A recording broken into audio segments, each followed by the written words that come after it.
Flavours and സ്പൈസിലേക്ക് എല്ലാവർക്കും സ്വാഗതം. ഇന്ന് ഞാൻ ഇവിടെ വന്നിരിക്കുന്നത് ഒരു സ്നാക്ക് റെസിപ്പിയുമായിട്ടാണ്, നമ്മുടെ നാടൻ അരിമുറുക്ക്.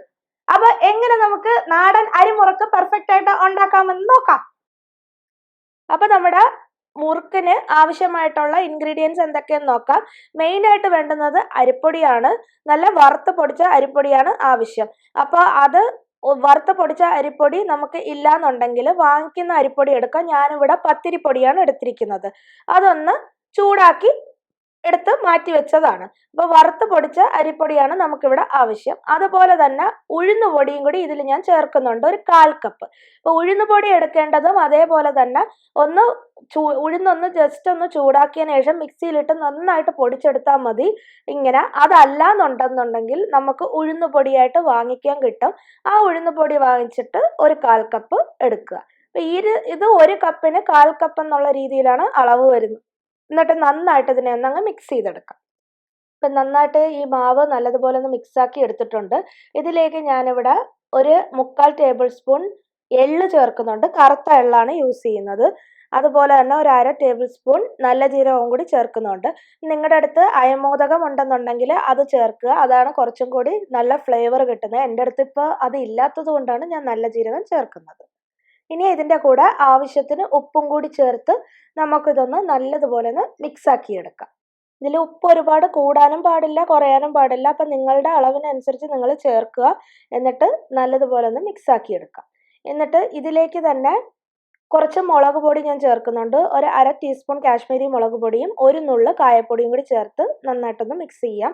ഈ മുളക് പൊടി ചേർക്കുന്നത് എന്തിനാന്ന് വെച്ചാൽ മുറുക്ക് നമ്മൾ വറുത്തെടുക്കുന്ന സമയത്ത് നല്ലൊരു ചുമന്ന കളറിൽ ഇരിക്കാൻ വേണ്ടിയാണ് അങ്ങനെ ചേർക്കുന്നത്. അല്ല നിങ്ങൾക്ക് നല്ലൊരു ഇങ്ങനെ ചുമന്ന കളർ വേണ്ട, വെള്ള കളർ മതി എന്നുണ്ടെങ്കിൽ നിങ്ങൾ മുളക് പൊടി ചേർക്കേണ്ട, സ്കിപ്പ് ചെയ്താൽ മതി.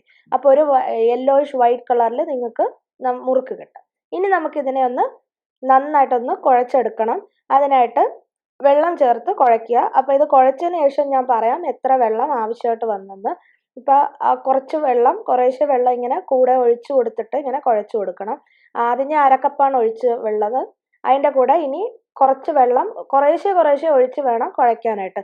ഒരുപാട് അങ്ങ് കട്ടയാവാനും പാടില്ല, ഒരുപാട് ലൂസ് ആവാനും പാടില്ല. ആ രീതിയിലാണ്. ഇപ്പം നിങ്ങൾ കുഴയ്ക്കുന്ന ടൈമിൽ ഇൻ കേസ് ലൂസായി പോവുകയാണെങ്കിൽ 1 ടേബിൾ സ്പൂണും കൂടി അരിപ്പൊടി ചേർത്ത് അതിനെ ഒന്ന് കട്ടിയാക്കി എടുത്താൽ മതി. ഇപ്പം കുഴച്ചിട്ട് ഞാൻ പറയാം എത്രയാവുന്നത്. ഇപ്പം ഞാനിവിടെ കുഴച്ചെടുത്തിട്ടുണ്ട്. 3/4 കപ്പ് വെള്ളമാണ് എനിക്കിവിടെ ആവശ്യമായിട്ട് വന്നത്. അതിൻ്റെ കൂടെ ഒരു 1/2 ടേബിൾ സ്പൂൺ മാവും കൂടി ഞാൻ ചേർത്തിട്ടുണ്ട്. ഇനി നമുക്കിതിനെ മുറുക്ക് ചെയ്യുന്ന ആ ഒരു ചില്ലൊക്കെ ഒന്ന് റെഡിയാക്കി എടുക്കണം. ഈ ഒരു ഷേപ്പിൽ ചില്ലാണ് ഇത് റെഡിയാക്കി എടുക്കുന്നത്. ഇതിങ്ങനെ സേവനാഴി എടുത്തിട്ട് ഇതിൻ്റെ അകത്ത് കുറച്ച് എണ്ണയോ അല്ലെങ്കിൽ നെയ്യോ എന്താണെന്ന് വെച്ചാൽ അത് നിങ്ങളുടെ ഇഷ്ടമുള്ളത് നിങ്ങൾക്ക് ഓപ്റ്റ് ചെയ്യാം. എന്നിട്ടൊന്ന് ജസ്റ്റ് ഒന്ന് ഇതിലോട്ടൊന്നിങ്ങനെ സ്പ്രെഡ് ചെയ്ത് കൊടുക്കണം. എന്തിനാന്ന് വെച്ചാൽ നമ്മൾ മുറുക്ക് പിഴിയുന്ന സമയത്ത് അത് ഒട്ടിപ്പിടിക്കാതിരിക്കാൻ വേണ്ടിയാണ്. ഇതിൻ്റെ അകത്ത് ഇതുപോലെ ഒന്ന് സ്പ്രെഡ് ചെയ്ത് കൊടുക്കുക. അപ്പം ഇനി നമുക്ക് ഈ ഒരു അരിമുറുക്കിൻ്റെ ഈ ഒരു മാവ് കുഴച്ച് തന്നെ ഇതുപോലെ ഒന്ന് ഡിവൈഡ് ചെയ്ത് റൗണ്ട് ആക്കിയിട്ട് നമുക്ക് ഇതിൻ്റെ അകത്തോട്ട് ഒന്ന് ഫില്ല് ചെയ്ത് കൊടുക്കാം. നമ്മുടെ സേവനാഴിയിലോട്ട് ഫില്ല് ചെയ്ത് കൊടുക്കാം. എന്നിട്ട് നമുക്കിത് ചെയ്ത് നോക്കാം മുറുക്ക് റെഡിയാണോ അല്ലയോ എന്ന്. ഇത് പിഴിഞ്ഞ് നോക്കുമ്പോൾ അറിയാൻ പറ്റും. നമ്മൾ ഇവിടെ മാവൊക്കെ ഒന്ന് റെഡിയാക്കി വെച്ചിട്ടുണ്ട്. ഇനി ഇതുപോലൊരു പ്ലേറ്റിൽ ഞാനിവിടെ ഇങ്ങനെ ഒരു സ്ക്വയർ ഷേപ്പിൽ ഒരു ഫോയിൽ പേപ്പർ എടുത്തിട്ടുണ്ട്. ഇപ്പോൾ വാഴയില ഇല്ലാത്തതുകൊണ്ടാണ് ഫോയിൽ പേപ്പർ എടുത്തിരിക്കുന്നത്. വാഴയില ഉണ്ടെങ്കിൽ വാഴയിലയിൽ നമുക്ക് ചെയ്യാം. ഇത് ഞാനിവിടെ ഇങ്ങനെ ഒന്ന് കാണിച്ചു തരുന്നതാണ്, ഇങ്ങനെയാണ് റെഡിയാക്കേണ്ടത്. അപ്പം ഞാൻ ഇതുപോലെ നമ്മൾ ചെയ്ത് നോക്കുമ്പോൾ അറിയാം കറക്റ്റ് റൗണ്ട് ഷേപ്പിന് ചെയ്യാൻ പറ്റാതെ ഉണ്ടെങ്കിൽ അതിനർത്ഥം ഒന്നുകിൽ മാവ് ഡ്രൈ ആയിരിക്കും അല്ലെങ്കിൽ ഓവറായിട്ട് ലൂസ് ആയിരിക്കും.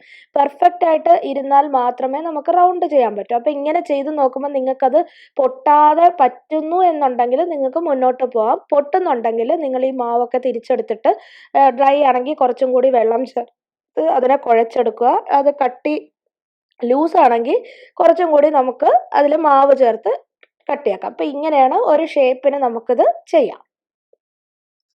അപ്പം ഞാനിവിടെ ഇതുപോലെ കുറേ ചെറിയ ചെറിയ ഫോയിൽ പേപ്പറിൽ ഇതുപോലെ ഇങ്ങനെ പിഴിഞ്ഞ് വെക്കുന്നുണ്ട്. അപ്പോൾ ഒരു സെറ്റ് നമുക്കിങ്ങനെ ചെയ്ത് വെച്ചിട്ട് നമുക്ക് ഫ്രൈ ചെയ്ത് തുടങ്ങാം. ഇനി നമുക്ക് ഈ മുറുക്ക് ഫ്രൈ ചെയ്യാനായിട്ട് ഇതുപോലൊരു പാൻ എടുത്തിട്ട് അതിൽ ഓയിൽ ഒഴിച്ച് ചൂടാക്കാൻ വെക്കാം. ഓയിൽ സൺഫ്ലവർ ഓയിലോ വെളിച്ചെണ്ണയോ ഏത് വേണമെങ്കിലും യൂസ് ചെയ്യാം. അത് നിങ്ങളുടെ ഇഷ്ടത്തിനനുസരിച്ച് യൂസ് ചെയ്യാം. ഞാനിവിടെ യൂസ് ചെയ്യുന്നത് വെളിച്ചെണ്ണയാണ്. അപ്പോൾ കുറച്ചും കൂടി നല്ല ഒരു ഫ്ലേവർ കിട്ടും. ആ ഒരു മണമൊക്കെ നല്ലതായിരിക്കും. അതിനു വേണ്ടിയാണ് വെളിച്ചെണ്ണ യൂസ് ചെയ്യുന്നത്. അപ്പം നമ്മുടെ ഓയിൽ ചൂടായിട്ടുണ്ടോ എന്ന് ചെക്ക് ചെയ്യാനായിട്ട് ഇതുപോലൊരു പീസ് ഇട്ട് നോക്കണം. ഇതിപ്പോൾ കാണുമ്പോൾ അറിയാം ഓയിൽ കറക്റ്റിന് ചൂടായി വന്നിട്ടുണ്ട്. അതാണ് ഇങ്ങനെ തൊട്ടുടനെ അതിങ്ങനെ മുകളിലോട്ടങ്ങ് വരികയും ചെയ്യും. അപ്പോൾ ഇതിനെ നമുക്കൊന്നങ്ങ് മാറ്റിയതിന് ശേഷം നമുക്ക് ഓരോ മുറുക്കായിട്ടെടുത്ത് ഫ്രൈ ചെയ്യാം. ഫ്രൈ ചെയ്ത് കോരി വെക്കാനായിട്ട് അതുപോലെ ഒരു ഡ്രൈനറും ഒക്കെ എടുത്ത് വെച്ചിട്ടുണ്ട്. ഇനി ഈ മുറുക്ക് നമുക്ക് ഇതുപോലെ ഒരു കണ്ണാപ്പയിലോട്ട് ഇങ്ങനെ അങ്ങ് തിരിച്ചിട്ടാൽ മതി. വാഴയിലേന്നായാലും ഇതിൽ നിന്നായാലും അങ്ങ് തിരിച്ചിട്ടിട്ട് ആ ഓയിലിലോട്ട് അങ്ങ് ഇട്ട് കൊടുത്താൽ ഭയങ്കര ഈസി ആയിട്ട് നമുക്ക് ചെയ്യാൻ പറ്റും. അതിനാണ് ഇങ്ങനെ ചെയ്യുന്നത്. പെട്ടെന്ന് വരും, കാരണം അങ്ങനെ ഒട്ടിപ്പിടിക്കത്തൊന്നുമില്ല. നമുക്കത് വേഗം വേഗം ഇങ്ങനെ ഇടാം. അപ്പോൾ ഇനി ഒരെണ്ണം കൂടി നമുക്ക് ഇടാൻ പറ്റും. ഇതുപോലെ ഇങ്ങനെ പൊങ്ങി വരും. എണ്ണയിൽ ഇട്ടുടനെ അതങ്ങ് പൊങ്ങി വരും. അതാണ് അതിൻ്റെ ഒരു പെർഫെക്റ്റ് ചൂടെന്ന് പറയുന്നത്. ഇട്ടുടനെ അതങ്ങനെ പൊങ്ങി വന്നിട്ട് പിന്നെ അതിൽ കിടന്ന് ഒന്ന് ഫ്രൈ ആയി വരണം. ഒരു മിനിറ്റ് ഇങ്ങനെ ഒന്ന് ജസ്റ്റ് ഒന്ന് ചൂടായി വരുമ്പോൾ നമുക്കിതിനെ തിരിച്ചിട്ട് കൊടുക്കാം. അപ്പോൾ അത് നല്ല ഗോൾഡൻ ബ്രൗൺ കളറിലോട്ട് വരും. അതാണ് അതിൻ്റെ ഒരു പെർഫെക്റ്റ്നെസ്. മീഡിയം ഫ്ലെയിമിലിട്ട് വേണം ചെയ്യാൻ, ഹൈ ഫ്ലെയിമിൽ ഇടരുത്. എന്നാൽ മാത്രമേ നമുക്ക് നല്ല ക്രിസ്പി ആയിട്ട് കിട്ടുള്ളൂ. അതല്ലാന്നുണ്ടെങ്കിൽ ക്രിസ്പി ആകില്ല അധികം. കറക്റ്റിന് കരിഞ്ഞു പോകാതെ കറക്റ്റ് കളറിന് നമുക്ക് എടുക്കണം. ഇതുപോലെ നമുക്ക് തിരിച്ചും കൂടി ഇട്ട് കൊടുക്കാം.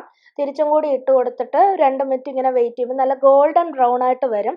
അപ്പോൾ അത് കളർ വരുന്ന അനുസരിച്ച് തിരിച്ചും മറിച്ചും ഇട്ട് നല്ല കളർ ആകുന്ന ആ ഒരു ടൈമിൽ നമുക്കിതിനെ കോരിയെടുക്കാം. അപ്പോൾ ഇത് 2 മിനിറ്റ് അങ്ങനെ തന്നെ മീഡിയം ഫ്ലെയിമിൽ കിടന്നപ്പോൾ നല്ലൊരു കളറിൽ വന്നിട്ടുണ്ട്. ഇതിനെ നമുക്ക് കോരിയെടുക്കാം. ഇത് ഡ്രൈനറിൽ കോരി മാറ്റിയതിന് ശേഷം അവിടെ ഇരിക്കുമ്പോൾ കുറച്ചും കൂടി ഡാർക്ക് ബ്രൗൺ ആവും. അത് നിങ്ങൾക്ക് ലാസ്റ്റ് കാണുമ്പോൾ മനസ്സിലാവും. നല്ല ഡാർക്ക് കളറായിട്ട് വരും. ഡാർക്ക് റെഡ് കളറിലോട്ട് വരും. ഇങ്ങനെ നമുക്ക് ഇനിയുള്ള എല്ലാം ഒന്ന് പൊരിച്ചെടുക്കാം. ഇപ്പം നമ്മളെല്ലാം ഫ്രൈ ചെയ്ത് എടുത്തിട്ടുണ്ട്. നല്ല ഗോൾഡൻ റെഡ് കളറിലോട്ട് മാറിയത് കണ്ടോ? അപ്പോൾ ഇത്രയേ ഉള്ളൂ, നമ്മുടെ സിമ്പിളായിട്ട് അരിമുറുക്ക് ഉണ്ടാക്കാം. ഇത് കണ്ടോ, നല്ല ക്രിസ്പി ആയിട്ട് ഇരിക്കുകയാണ്. നല്ല ടേസ്റ്റിയും ക്രിസ്പിയായി വന്നിട്ടുണ്ട്. അപ്പോൾ എല്ലാവരും ഇതൊന്ന് വീട്ടിൽ ട്രൈ ചെയ്ത് നോക്കണം. ട്രൈ ചെയ്ത് നോക്കിയിട്ട് അഭിപ്രായം പറയാൻ മറക്കരുത്. അതുപോലെ തന്നെ ഈ വീഡിയോ കാണുന്നവർ സബ്സ്ക്രൈബ് ചെയ്യാത്തവരുണ്ടെങ്കിൽ ഒന്ന് സബ്സ്ക്രൈബ് ചെയ്യുകയും ലൈക്ക് ചെയ്യുകയും ഷെയർ ചെയ്യുകയും ചെയ്യണം.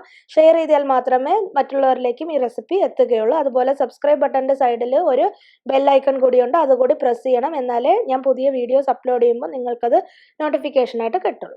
അപ്പം നെക്സ്റ്റ് റെസിപ്പിയുമായി കാണുന്നത് വരെ ബൈ.